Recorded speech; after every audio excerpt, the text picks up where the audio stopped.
When I grew up, I was always one of those kids who was very sensitive and kind. In the work world, that was not a trait that was celebrated.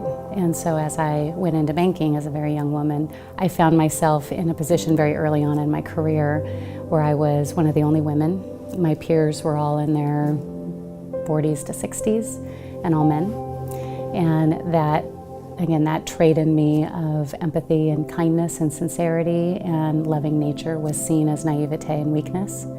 And I was criticized a lot, I was made fun of a lot, and so I found myself really being challenged, how do I become successful in this world? And at that point it was commercial banking. And it was about that time that I was speaking with a friend on the phone whom I'd never spoken about faith with. And I began to share with her the conflict that I felt inside. And she said, if you could do anything in the world, what would you do right now? And I said, I would go to Calcutta, India and volunteer with Mother Teresa. As I started to work with Mother Teresa and witness her work and the sisters' work, what I saw every day was the power of love and the power of kindness. And I realized that that essence that we all have, that God gives us, that ability to love and that ability to reach out to somebody is an incredible gift, and it is an incredible strength that can transform somebody from sorrow to joy. It can transform somebody to see their greatness when all they can see is their challenges. And as I watched Mother Teresa day in and day out, her greatest gift was love. And she saw Jesus in every human being. There was no judgment. She didn't pre-qualify you based on your religious journey or your socioeconomic background. I recently had an opportunity with an executive. His results were not stellar. And I asked him, help me understand this. And he gave me all the technical reasons why. And I looked at him and I said, I know your heart. And I know that you would never have not performed if there wasn't something more going on. Tell me what's going on. How is your wife? How are your children? What is happening? What have you been feeling coming here? What is really going on? And he started to cry.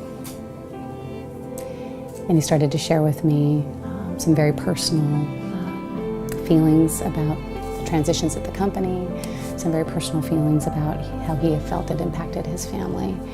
And so as we spoke, he said, I'm ashamed sitting before you because I know I didn't give my best.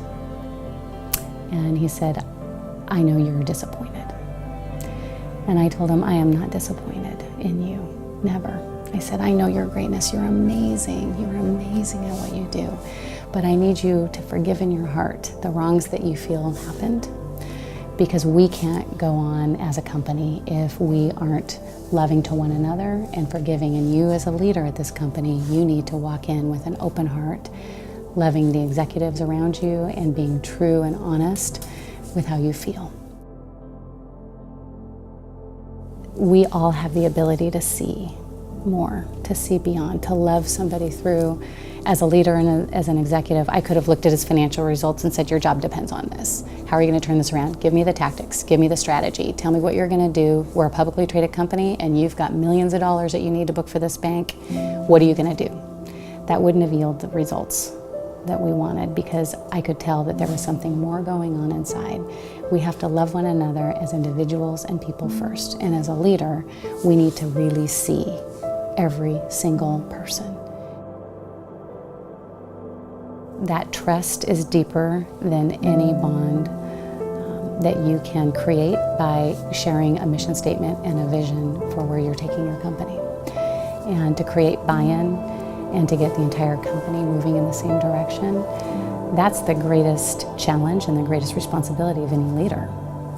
And there's no better way or more effective way to do that than by having an entire team of people who feel trust with one another, who feel that they can openly communicate opportunities, challenges, that they can be vulnerable and not always know the answer or take risks or have ideas. And when you create and establish a level of trust, You will learn things as a leader that you would never have known before. You will see amazing things accomplished that you never knew were possible. But you cannot do that without an amazing level of trust. And that trust can only be established by one interaction at a time, one person at a time, one heart at a time.